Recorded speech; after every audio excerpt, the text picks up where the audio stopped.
friends, welcome to channel MBBS Class with Ashish. In this video, we will discussing about the epiglottis and the epiglottic folds. So epiglottis is a very important cartilage, and by the end of the video, you will able to distinguish how important the cartilage actually is. So it is a small leaf-like cartilage. So first of all, what is the main top point? That epiglottis is a cartilage. So what's the shape of the cartilage? It is like that of a leaf. So it is a small leaf-like structure with a broad upper end and a small lower end. So first I will discuss the diagrams, then we will come to the theory part. So what is epiglottis? It is a leaf-like structure or leaf-like cartilage with a broad upper end. So you can see this upper end is broad and narrow end is, or the pointing end is located lower. So it is present in the cartilages of the larynx or the bony framework of the larynx. So let's see the other diagram and then we'll discuss about the theory part of the epiglottis and the epiglottic fold. The diagram of the epiglottic fold is very important because when you're going to study about the piriform fossa, which is the next video that I will be uploading, so in that I will be telling about some folds like that the epiglottic fold. So you should know how or the epiglottic fold extend or how it is actually present in the region of the larynx. So what you see here is the bony framework of the larynx. It is the bony framework of larynx. Okay, this diagram is the sagittal section of this. So making cross section like this. So making cutout section, then will appear like this. So let me introduce to the diagram and then we'll discussing about it. So what is this cartilage? This is cricoid cartilage. So we have a number of cartilage when it comes to larynx: the cricoid, cuneiform, conicoid, arytenoid and thyroid. So this is the cricoid cartilage, this is thyroid cartilage. At the back we have other more cartilage. So this is also cricoid, and this is thyroid cartilage, and this pink color structure is the epiglottis. This is epiglottis, and here we have the hyoid bone. Hyoid bone is very important when it comes to the different relations. See, it has a number of attachment, it has one very unique structure and forms a number of relations with the other structure. So this bone is usually asked by the examiner, and the examiner usually asks the attachments of the hyoid bone along with the styloid apparatus. The video of the styloid apparatus I have already uploaded, and the osteology of the hyoid bone I will be uploading soon. So stay tuned, stay subscribed, and before proceeding further, if you like the video, please hit the like button. So at the back we have two more cartilage. This red color cartilage is called the arytenoid, and the above one, the small cartilage, is the corniculate. Okay, the above one is which cartilage? Corniculate, and below one is the arytenoid, and lower part we have the cricoid, which forms a ring shaped structure. I will tell you the larynx, the exact structure of all the cartilage, but meanwhile you should know this much.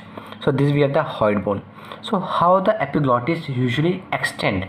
See, this is the thyroid cartilage. So this will be, suppose imagine this C-shaped structure as the thyroid cartilage. So it is present at the posterior surface. This is the anterior surface, this surface is anterior, and this is the posterior surface. So this is present on the posterior surface of which cartilage? The thyroid cartilage, like this, and extend more deep to the hyoid bone. So if somebody asks you what is epiglottis, and you should tell some of its points, so how will you say? Epiglottis is a leaf-like structure with a broad base above and a narrow pointed lower end. It is attached to the posterior surface of the cricoid cartilage and extend above, beyond the, or behind the, or more deeper to the hyoid bone. I hope all these points are very much clear to you. If you have any query or doubt, please ask in the comment box below. So let's start some of the theory part and then we will proceed further with the diagrams. So what is epiglottis? It is a cartilage, and what's the shape? It is a leaf-like cartilage. Leaf-like cartilage. So if I say it is like that of a leaf, then leaf has a upper broad end. So this upper end is broad and free and projects upward behind the hyoid bone, and lower end is pointed and is attached to the upper part of the posterior surface of the thorax. The exact position of attachment I will be telling, and that is asked by the examiner. So don't neglect the exact attachments of the epiglottis to the hyoid bone. It is very important surgically also. That's why the examiner asks this question. So it is a leaf-like cartilage placed in the anterior wall of the upper part of the larynx. So leaf-like cartilage present in the anterior part of larynx. Okay, so it has a broad upper part,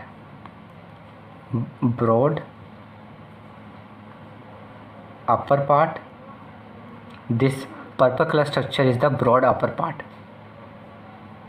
So you should write the notes side by side so that it is easy for you to revise. So it is broad upper part and a pointed lower part, or a small pointing lower portion.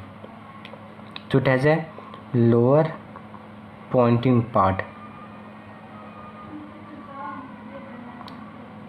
which is also called the thyroepiglottic ligament. So it is also called the thyroepiglottic ligament. So why it is named the thyroepiglottic ligament? So this question come to your mind. So let me tell you. See, this will attach to the thyroid cartilage. Okay, this lower portion of the epiglottis will attach to the thyroid cartilage. So this will act as a attaching part of the epiglottis to the thyroid, and which connects two parts, not only the bones but in other cases also. They are named either the tendons or the ligaments. So this is called a ligament in this case. So it forms a thyro, means attachment to the thyroid cartilage, and epiglottis means attachment to the epiglottis. So it attaches to the thyroid cartilage. That's why it is called the thyroepiglottic ligament. I hope this point is clear to you now. So the broad upper part is free. So it acts as a closure of the larynx. Suppose this is the opening of the larynx, and it is present like this in your body, same like this. So it closes the opening of the larynx and is present in the upper part of the laryngeal inlet. So when you swallow food, suppose here is the tongue portion. So when you swallow some food, this epiglottis presses down and closes the laryngeal inlet, and then the food enters in the back tube, that is the esophagus. So this epiglottis is very important in closing the laryngeal inlet, and it helps in the engulfing of the bolus. So the upper part is free and it projects upward behind hyoid bone and tongue. Hyoid bone and tongue. So where is the position of the tongue? So tongue will be present like this here, and here is the portion of the more above, and here is the part of the hyoid bone. So it is present more deep. So it is behind. So it is present more deeper or more behind to the hyoid bone. So what about the lower pointing part, which is also called the thyroepiglottic ligament? It is attached to this part, that is the thyroid cartilage. So the exact position is in the upper part of the angle between the two lamina of the thyroid cartilage. See, it is a C-shaped structure, so it is made up of two laminas. If you cut the half portion, then we will having two lamina that is present in the upper part of the angle between the two lamina of the thyroid cartilage. So in the upper part, attached to the upper part of the angle between the two lamina. I hope the word lamina is clear. The thyroid cartilage is formed by the attachment of the two parts. These are called the lamina. So where it is attached at an angle, so it attached to that portion that forms the angle between the two lamina of the thyroid cartilage. And that on the posterior aspect. Suppose this is the cartilage, and this is the anterior side, and this is the posterior side. So it is present in the posterior part, in the upper part, in the angle between the two lamina of the thyroid cartilage. Now let's draw the diagram for the epiglottic fold. So the first landmark that you should draw in the case of the epiglottic fold is the tongue. So this is the anterior portion of the tongue.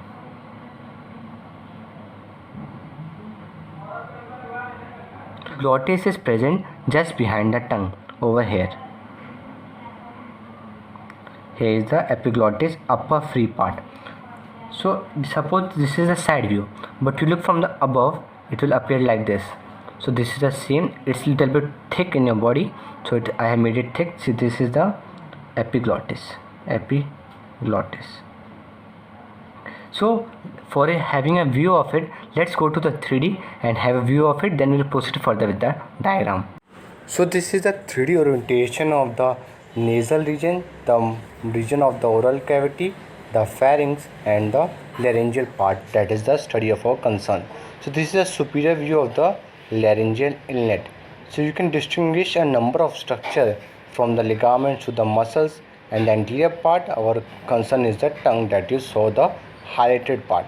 So here is the laryngeal inlet, and the diagram that we are going to draw is based upon the superior view of it. In the anterior side we have the tongue, and the posterior side we have a number of structure. So let's have an overview and outline the structure that we are going to draw. So these are the walls of the laryngeal inlet with the 4 tubercles, the cuneiform and the cornucleate tubercle on each side that you saw. On the sides, these are the median glossoepiglottic fold and the lateral glossoepiglottic fold on the anterior side. So let's remove all the muscular portion and have a look on just the skeleton part. So in the skeleton part, you can see or distinguish the epiglottis in the anterior side, the laryngeal part on the sides. So these are how the tubercles are formed by the corniculate cartilage and the arytenoid cartilage below. So these are how the tubercles are formed. And you can distinguish the vocal folds as well. Vocal folds we'll discussing in the other parts of the laryngeal cartilage. So this is the epiglottis in the anterior portion. Hope you have a good overview of the structure that are present around the laryngeal opening. So this is the epiglottis, and behind we have 2 swellings that you saw in the video, that is the cuneiform and the cornucleate tubercle.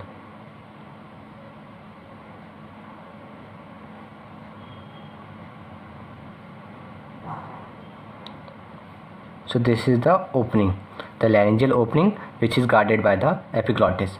So the mucous membrane covering the tongue extends behind in the center portion and covers the epiglottis. This is called the median glossoepiglottic fold. Glossoepiglottic fold. Then it runs on the epiglottis on both the side and then project back again to the tongue. These two are called the lateral glossoepiglottic fold. Okay, now the 2 epiglottic folds are very clear to you. First is the median glossoepiglottic fold and the second is the lateral glossoepiglottic fold.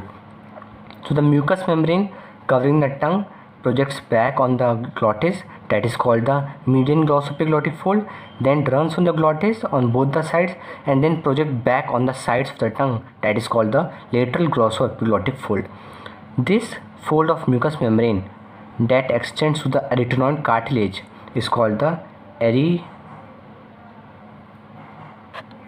epiglottic fold. It is called epiglottic fold. So these 3 folds are very important when discussing a number of structure, like that one is the piriform fossa. So this epiglottic fold will come in that diagram. So these 2 are the tubercles, which are called this is a cuneiform tubercle, and this is the cornuculate tubercle,